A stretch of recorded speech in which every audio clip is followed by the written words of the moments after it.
সম্প্রতি ইরানে সরকার পতন আন্দোলন দমাতে দেশটির প্রশাসনের কঠোর নীতির বিরুদ্ধে একের পর এক হুমকি দিয়ে আসছে মার্কিন প্রেসিডেন্ট ডোনাল্ড ট্রাম্প। এমনকি তেহরানে সরাসরি সামরিক হস্তক্ষেপের মতো হুঁশিয়ারিও দেয়া হয়েছে। এরই ধারাবাহিকতায় আরব সাগরে ইরানি জলসীমার কাছে মোতায়েন করা হয়েছে সর্বাধুনিক মার্কিন যুদ্ধজাহাজ। এমন উত্তেজনার মধ্যে এবার সরাসরি মার্কিন প্রেসিডেন্টকে ধরে আনার হুমকি দেওয়া হয়েছে তেহরানের পক্ষ থেকে। মধ্যপ্রাচ্যে যুক্তরাষ্ট্রের সামরিক উপস্থিতি বাড়ার সঙ্গে সঙ্গে ফের সংঘাতের শঙ্কা জোরালো হচ্ছে। ইরানের উপকূলের কাছাকাছি পৌঁছেছে মার্কিন বিমানবাহী রণতরী ইউএসএস আব্রাহাম লিঙ্কন। এমন পরিস্থিতিতে যুক্তরাষ্ট্র ও ইরানের মধ্যে উত্তেজনা চরম মাত্রায় পৌঁছেছে।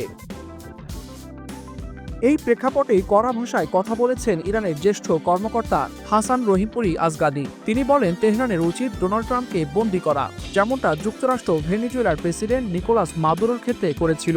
ইরানের অভ্যন্তরীণ বিক্ষোভ নিয়ে ওয়াশিংটনের অবস্থানের প্রতিক্রিয়ায় এই মন্তব্য এসেছে বলে দেশটির গণমাধ্যমে জানানো হয়।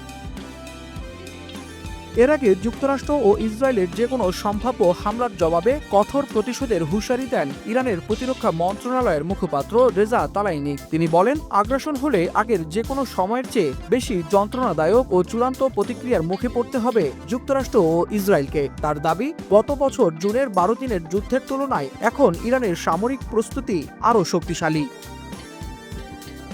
এদিকে মার্কিন যুদ্ধজাহাজ মোতায়েনের বিষয়ে ইরানের কূটনৈতিক অবস্থানও স্পষ্ট করেছে তেহরান। পররাষ্ট্র মন্ত্রণালয়ের মুখপাত্র ইসমাইল বাঘাই বলেছেন, বিদেশি যুদ্ধজাহাজের আগমন ইরানের প্রতিরক্ষা নীতি বা কূটনৈতিক দৃষ্টিভঙ্গিতে কোনো ধরনের পরিবর্তন আনবে না।